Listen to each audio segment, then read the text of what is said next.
ചികിത്സാ രംഗത്ത് പലതരത്തിലുള്ള ചൂഷണങ്ങൾ നടക്കുന്നുണ്ടെന്നാണ് ജനങ്ങൾ പലരും പറയാറുള്ളത്. ഇത് ഇന്നോ ഇന്നലെയോ കേൾക്കാൻ തുടങ്ങിയതല്ല. നൂറ്റാണ്ടുകളായി ഇവിടെ നിലനിന്നിരുന്ന ഒരു സംവിധാനമാണ് എന്നാണ് നമ്മൾ മനസ്സിലാക്കുന്നത്. അതിന് കാരണം ഈ കുറേ കൊല്ലങ്ങളായി അല്ലെങ്കിൽ തലമുറകളായി ഇവിടെ പറഞ്ഞു വരുന്നൊരു സംസ്കൃത ശ്ലോകമുണ്ട്. അത് ബഹുരസമാണ്.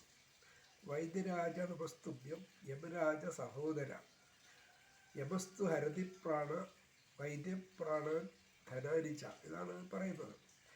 അതായത് ഇത് ചുരുക്കം ഇതാണ്: കാലൻ നമ്മുടെ ജീവനെ കൊണ്ടുപോകുന്നുള്ളൂ, വൈദ്യൻ പണവും സമ്പത്തും അപഹരിച്ചു കൊണ്ടുപോകുന്നു എന്നാണ് ഇതിൻ്റെ ചുരുക്കത്തിലുള്ള സാരം. അതാണ് ഇപ്പോൾ ഈയിടെ നമ്മൾ വാർത്തകളിൽ കാണുന്ന, അല്ലെങ്കിൽ ഈ സാമൂഹ്യ മാധ്യമങ്ങളിലും പൊതുവെ കാണുന്ന ഒരു കാര്യമുണ്ട്. അതായത് ചികിത്സാ ചെലവുകൾ താങ്ങാനാകാത്തത് കാരണം, പ്രത്യേകിച്ച് കരൾ മാറ്റിവെക്കൽ, വൃക്ക മാറ്റിവെക്കൽ, ക്യാൻസർ രോഗികളുടെ കാര്യം, ഇതിൽ ഈ ധനസഹായം അഭ്യർത്ഥിച്ചുകൊണ്ടുള്ള ഒരുപാട് അപേക്ഷകളും ഉള്ള എല്ലാത്തിലും കാണുന്നുണ്ട്. പത്രങ്ങളിലുണ്ട്, മറ്റ് സമൂഹ മാധ്യമങ്ങളിലുണ്ട്.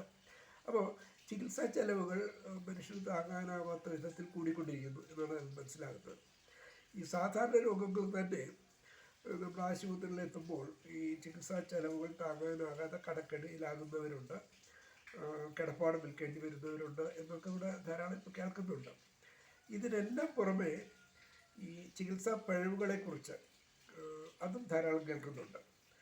അപ്പോൾ എന്തുകൊണ്ട് ഇതൊക്കെ സംഭവിക്കുന്നു എന്ന് നമ്മൾ ചിന്തിക്കേണ്ട സമയം വൈകിക്കൊണ്ടിരിക്കുകയാണ്. മുൻപ് ഞാൻ കോട്ടയത്ത് ജോലി ചെയ്തിരുന്ന കാലത്ത് ഒരു പത്രാധിപർ എന്നോട് പറഞ്ഞത്, അദ്ദേഹത്തിൻ്റെ വാരിക ഒരു പ്രാവശ്യം പ്രസിദ്ധീകരിക്കണമെങ്കിൽ 15 പേര് 2 ആഴ്ച അച്ചു നിരത്താൻ നിൽക്കണമായിരുന്നു എന്നുള്ളതാണ്. പിന്നെ അതുപോലെ കമ്പ്യൂട്ടർ വന്നപ്പോൾ അത് 2 നിമിഷം ഒരു 2-4 മണിക്കൂർ കൊണ്ട് ചെയ്ത് തീർക്കാവുന്ന ജോലിയായി മാറി. അപ്പോൾ ചികിത്സാശാസ്ത്രം ഇതുപോലെ മാറേണ്ട സമയം അതിക്രമിച്ചിരിക്കുകയാണ്. ഈ ചികിത്സ എന്ന് പറയുന്നൊരു ശാസ്ത്രമാണ്. അതിനകത്ത് ഒരുപാട് ശാസ്ത്രമുണ്ട്, സാങ്കേതിക വിദ്യകൾ ഒരുപാടുണ്ട്. കാരണം ഒരുപാട് ഉപകരണങ്ങളുണ്ട്, പിന്നെ അത് ഇലക്ട്രോണിക്സും അല്ലാത്ത ഒരുപാട് ഉപകരണങ്ങൾ, ഇതൊക്കെ സാങ്കേതിക വിദ്യയുടെ ഭാഗമാണ്. ഈ ശാസ്ത്ര സാങ്കേതിക വിദ്യകൾക്കുള്ള ഒരു പ്രത്യേകത, ഇത് മാറ്റങ്ങൾക്ക് വിധേയമാണ്. ഈ പുതിയ അറിവുകൾ വന്നുകൊണ്ടേയിരിക്കും. ഈ പുതിയ അറിവുകൾ വരുമ്പോൾ, ഒരു പുതിയ അറിവ് വരുമ്പോൾ അതുവരെ നിലനിന്നിരുന്ന അറിവുകൾ കാലഹരണപ്പെട്ട അറിവുകളായി മാറുകയാണ്. പിന്നെ നമ്മൾ പുതിയ അറിവിലൂടെയാണ് പോകേണ്ടത്. വൈദ്യശാസ്ത്ര രംഗത്ത് ഇത് ബാധകമാകേണ്ടതാണ്. പക്ഷേ നമ്മുടെ നാട്ടിൽ അത് വേണ്ടത്ര രീതിയിൽ പ്രാവർത്തികമാകുന്നില്ല, പ്രയോജനപ്പെടുത്തുന്നില്ല എന്നുള്ളൊരു യാഥാർത്ഥ്യമുണ്ട്. പലപ്പോഴും നമ്മൾ ആലോചിക്കേണ്ടത്, നമ്മുടെ ഭാരതത്തിൽ അത്യുന്നത ആശുപത്രികളുണ്ട്, ഒരുപാട് സാങ്കേതിക മികവുകളുള്ള ഒരുപാട് വിദഗ്ധ ഡോക്ടർമാരുള്ള ആശുപത്രികളുണ്ട്. പക്ഷേ നമ്മുടെ വിശിഷ്ട വ്യക്തികൾ പലരും ഈ രോഗം വരുമ്പോൾ ചികിത്സയ്ക്കായി വിദേശങ്ങളിലേക്കാണ് പോകുന്നത്. ഇതെന്തുകൊണ്ടാണ് അങ്ങോട്ട് പോകുന്നതെന്ന് നമ്മൾ പലരും ചിന്തിക്കാറില്ല. എനിക്കത് അറിയില്ല. പക്ഷേ ഈ പലരും പറയുന്നത് കേട്ടത്, ഈ വൈദ്യശാസ്ത്ര രംഗത്ത് പുറത്തു വരുന്ന പുതിയ അറിവുകൾ അതാത് കാലത്ത് തന്നെ പഠിച്ചിരിക്കണമെന്ന്, അവിടുത്തെ ഡോക്ടർമാർ പഠിച്ചിരിക്കണമെന്ന് നിയമമുണ്ട് എന്നുള്ളതാണ്. മാത്രമല്ല അവിടെ അങ്ങോട്ട് അതേ അറിവുകൾ, ആ പുതിയ അറിവുകളായിരിക്കണം ചികിത്സാ രംഗത്ത് പ്രയോജനപ്പെടുത്തേണ്ടത് എന്നും കേട്ടിട്ടുണ്ട്.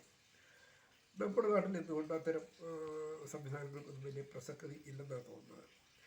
അപ്പോൾ അതുകൊണ്ട് തന്നെ നമ്മൾ കുറേ കൂടെ നമ്മുടെ ഭരണകൂടങ്ങൾ ശ്രദ്ധിക്കേണ്ടത്, അതായത് ഈ പുതിയ അറിവുകൾ, നമുക്കിവിടെ ഒരുപാട് ഗവേഷണ സ്ഥാപനങ്ങളുണ്ട് ഭാരതത്തിൽ, ശതകോടികളാണ് ഇതൊക്കെ നടത്താൻ വേണ്ടി നമ്മൾ ചെലവഴിക്കുന്നത്. പക്ഷേ ഈ കാലത്തിനിടയ്ക്ക് ഏതെങ്കിലും ഗവേഷണ സ്ഥാപനങ്ങൾ ഈ രാജ്യത്തിന് ഇത്രയും കോടികൾ, ശതകോടികൾ മുടക്കിയതിൻ്റെ പ്രതിഫലമായി എന്തെങ്കിലും പുതിയ അറിവുകൾ തന്നിട്ടുണ്ടോ എന്ന് ചോദിച്ചാൽ അത് പഠിക്കേണ്ട വിഷയമാണ്, ഉണ്ടോ എന്നറിയില്ല. പക്ഷേ നമുക്ക് ചെയ്യാവുന്ന ഒരു കാര്യം, ഈ വിദേശങ്ങളിൽ കണ്ടെത്തുന്ന പുതിയ അറിവുകൾ അവർ കൃത്യമായി പ്രസിദ്ധീകരിക്കാറുണ്ട്. ഇത് പഠിച്ചാൽ മതി, പഠിച്ചിട്ട് വെറും പ്രാവർത്തികമാക്കിയാൽ മതി. അപ്പോൾ ഈ അടുത്ത കാലത്ത് വന്ന 2-3 അറിവുകൾ എന്ന് പറയാൻ ആഗ്രഹിക്കുന്നത്, പ്രമേഹത്തിൻ്റെ കാര്യമാണെങ്കിൽ നിലവിലുള്ള എല്ലാ സിദ്ധാന്തങ്ങളും തിരുത്തി കുറിച്ചിരിക്കുന്നു. അതാണ് ഇതിൻ്റെ വേറൊരു പ്രത്യേകത. വേറെ പറയാനുള്ളൊരു പുതിയ അറിവെന്ന് പറയുന്നത്, നമ്മുടെ വാക്യകത്തുണ്ടാകുന്ന അണുബാധകൾ, വാക്യകത്ത് ശുചിത്വം ആരോഗ്യത്തിൽ അല്ലെങ്കിൽ ആരോഗ്യ സംരക്ഷണത്തിൽ വളരെ പ്രധാനപ്പെട്ട ഒരു ഘടകമാണിപ്പം. ഒരുപാട് പേര് ഈ പക്ഷാഘാതത്തിന് കാരണമാകുന്ന തരത്തിൽ ഈ ധമനികളിൽ രക്തം കട്ടപിടിക്കുന്നതിന് കാരണമാകുന്നത് വാക്കകത്തെ ബാക്ടീരിയ രോഗാണുക്കളാണ് എന്നാണ് പ്രസിദ്ധീകരണത്തിൽ പറയുന്നത്. അതേ പ്രസിദ്ധീകരണത്തിൽ വേറൊരു കാര്യം പറയുന്നത്, ഈ പ്രമേഹ രോഗികളിൽ വാക്കകത്ത് അണുബാധ ഉണ്ടാകുമ്പോൾ അത് ഹൃദയാഘാതം ഉണ്ടാകാനുള്ള സാധ്യത അങ്ങനെ അല്ലാത്തവരെ അപേക്ഷിച്ച് കൂടുതലായിരിക്കുമെന്നാണ്. അതിലേറെ രസകരമായ ഒരു കാര്യം പറയുന്നത്, ഈ അംഗവൈകല്യമുള്ള കുട്ടികൾ ജനിക്കുന്നത് ഗർഭകാലത്ത് മാതാവിൻ്റെ വാക്കകത്ത് ഉണ്ടാകുന്ന ചില അണുബാധകൾ അംഗവൈകല്യമുള്ള കുട്ടികൾ ജനിക്കാൻ കാരണമാകും എന്നാണ് പറയുന്നത്. അപ്പോൾ വാക്കകത്ത് ശുചിത്വം പാലിച്ചാൽ ഇതിനൊക്കെ പരിഹാരമായി.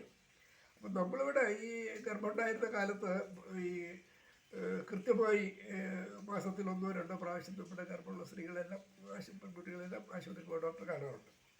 അപ്പോൾ ഈ കാര്യം കൂടെ വളരെ ശ്രദ്ധിക്കേണ്ട ഒരവസ്ഥയിലാണ് നമ്മളിപ്പോൾ നിൽക്കുന്നത്. വാക്കകത്തെ ശുചിത്വം അത് ഒരുപാട് ഗുരുതരാവസ്ഥകൾ ഒഴിവാക്കാൻ കഴിയും എന്നുള്ള കാര്യത്തിൽ പുതിയ പഠനങ്ങൾ പറയുന്നുണ്ട്. നമ്മൾ അത്തരം കാര്യങ്ങളിലേക്ക് പോകുന്നില്ല. അതുപോലെ തന്നെ ഈ കുറച്ച് കൊല്ലങ്ങൾ മുമ്പ്, കൃത്യമായി കൊല്ലം ഞാൻ ഓർക്കുന്നില്ല, ഒരു വാർത്ത വന്നത് ഈ ഹൃദയാഘാതവും പക്ഷാഘാതവും സംഭവിക്കുന്നതിന് ഒരു അറിയിപ്പ് നമ്മുടെ ശരീരം തരുമെന്നാണ്. അപ്പോൾ അത് എന്താണ് എന്ന് ചോദിച്ചാൽ, ആ വാർത്തയിൽ അല്ലെങ്കിൽ ആ പുതിയ പഠനത്തിൽ പറഞ്ഞിരുന്നത് 2 വാക്കിലാണ് അത് ചുരുക്കി ഒതുക്കിയിരിക്കുന്നവർ. Leg pain and cramps.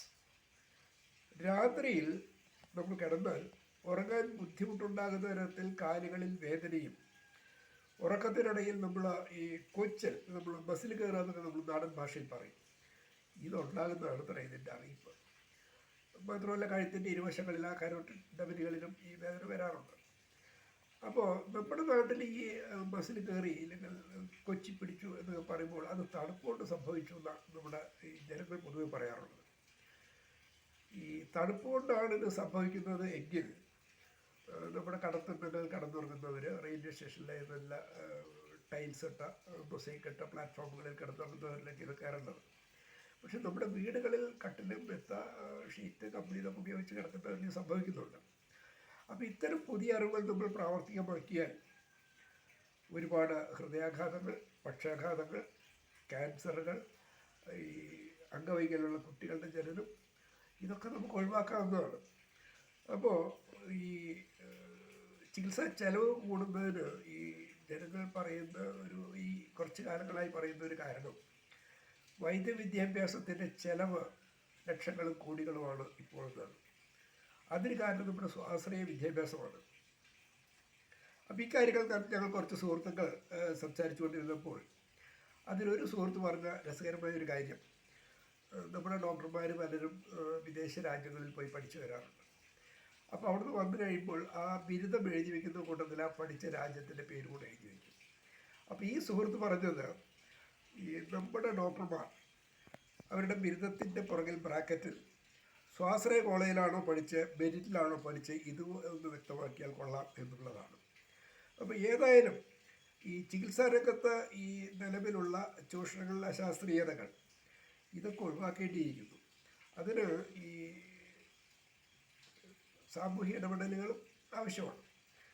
സർക്കാരും ഒരുപാട് കാര്യം നമ്മൾ ശ്രദ്ധിക്കേണ്ടിയിരിക്കുന്നു. അതിനൊക്കെ പുറമെ നമ്മൾ ഏറ്റവും കൂടുതൽ ശ്രദ്ധിക്കേണ്ട കാര്യം, ഇവിടെ നിയമനിർമ്മാണമായി നടപ്പിലാക്കിയാലും വേണ്ടില്ല, നമ്മുടെ ഡോക്ടർമാർ കാലാനുസൃതമായി അറിവ് പുതുക്കുക എന്നുള്ളത് നിർബന്ധമാക്കണം എന്നുള്ളതാണ്.